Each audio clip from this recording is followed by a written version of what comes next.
On peut sans doute s'attendre à l'un des très bons films de SF de l'année 2023.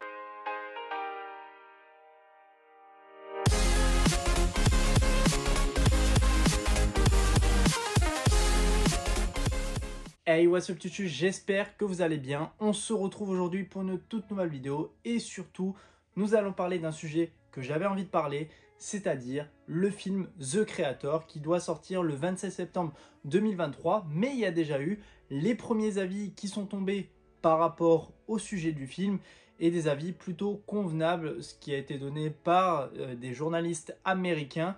Et j'avais envie de parler de ça avec vous. Donc du coup, le tout nouveau film The Creator qui va sortir le 27 septembre, réalisé par Gareth Edwards, qui a entre autres fait le film Rogue One Star Wars Story, que j'avais beaucoup apprécié à l'époque quand il était sorti. Et là, on a eu du coup énormément de bandes annonces qui sont sorties par rapport à ça. Et moi, quand j'avais vu et quand j'avais découvert cette bande annonce, je crois que c'était au mois de juillet 2023, quand j'avais été voir le film Barbie. Et la bande annonce nous avait été proposée, j'avais déjà entendu parler du projet. Et c'est vrai que ça m'intéressait énormément. C'est vrai que l'IA fait partie intégrante de la vie actuelle, même beaucoup plus maintenant, je trouve.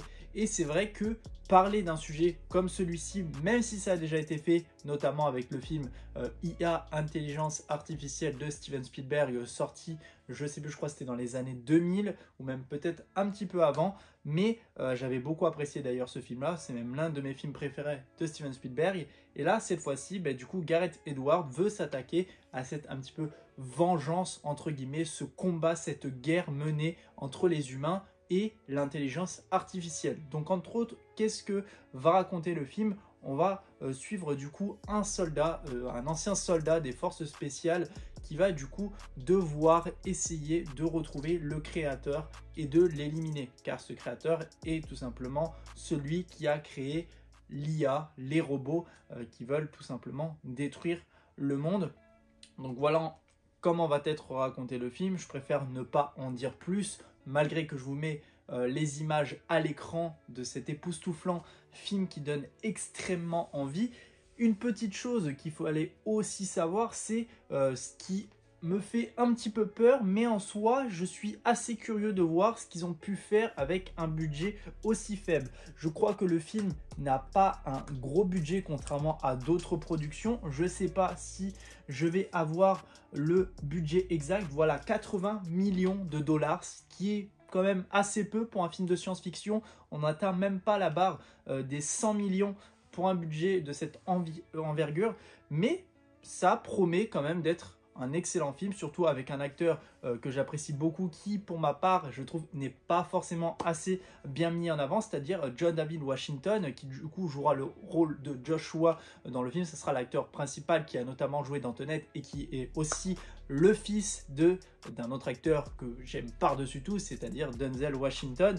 On va voir du coup un petit peu les avis des Américains. Qu'est-ce qu'ils ont dit par rapport à ce film-là? Parce qu'il y a quand même des choses hyper intéressantes.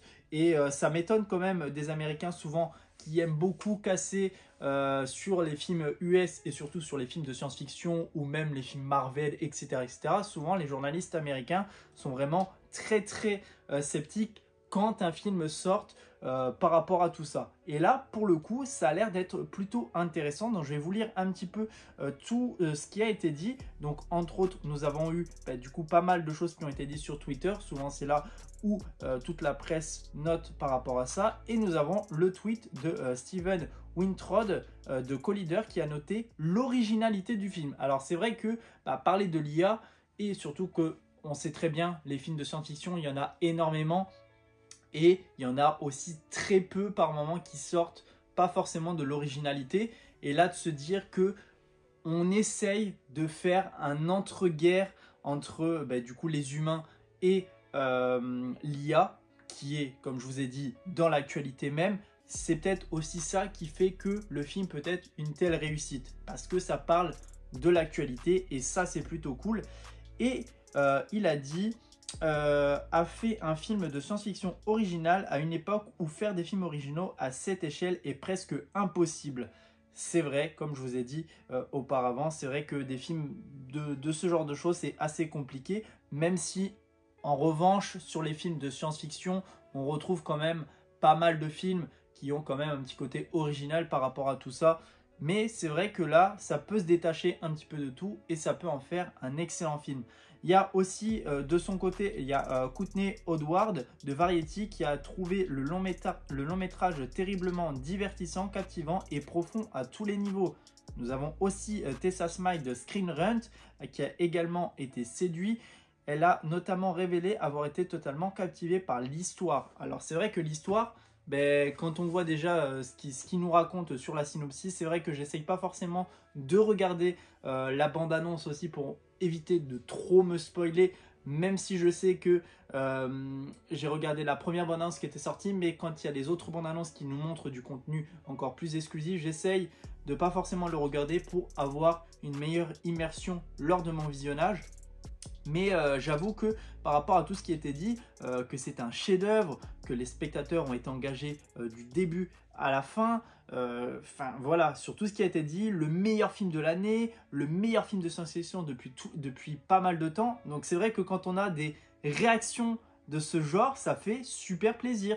Je pense que nous, Français, on va être peut-être aussi séduits que les Américains par rapport à ça, parce que on voit très bien qu'il y a des films qui ont bidé aux États-Unis et qui ont été vraiment un véritable succès en France. Je parle notamment du film qui était sorti Babylone, qui avait bidé totalement, où les Américains n'avaient pas forcément apprécié le film. Nous en France, on l'a accueilli à bras ouverts. Il y a d'autres films de ce genre où les Américains n'ont pas forcément apprécié, mais qu'en France on aime. Mais là, si les Américains aiment aussi le film et que nous, je pense qu'on va aussi l'apprécier tout autant.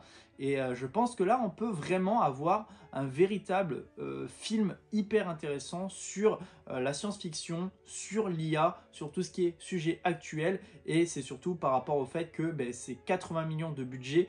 On va voir si le budget a été bien approprié par rapport à tout ça, que ce soit au niveau des décors, au niveau des costumes, que ce soit au niveau des effets spéciaux aussi, parce que c'est vrai que les effets spéciaux, c'est ce qui coûte le plus, surtout dans des films de science-fiction. Donc vraiment, je suis assez curieux et c'est pour ma part l'un des films que j'attendais le plus, et même vraiment le film que j'attendais même le plus par rapport à tous les autres films que je voulais voir en cette fin d'année, que ce soit La Nonne. La Nonne, je n'ai pas encore été le voir, mais j'irai le voir très prochainement. Et d'ailleurs, je pense que je ferai une vidéo pas forcément critique, mais on parlera d'un petit sujet sur La Nonne et même du Conjuring Universe. Voilà en tout cas tout ce que j'avais à dire concernant ce film. N'hésitez pas à me dire dans les commentaires si vous allez voir le film et qu'est-ce que vous attendez par rapport à ça. Est-ce que vous avez hâte? Moi en tout cas c'est le cas. N'hésitez pas à liker la vidéo, la commenter, la partager, surtout vous abonner. On se retrouve bien évidemment très prochainement pour une toute nouvelle vidéo. Allez, salut tout le monde, peace!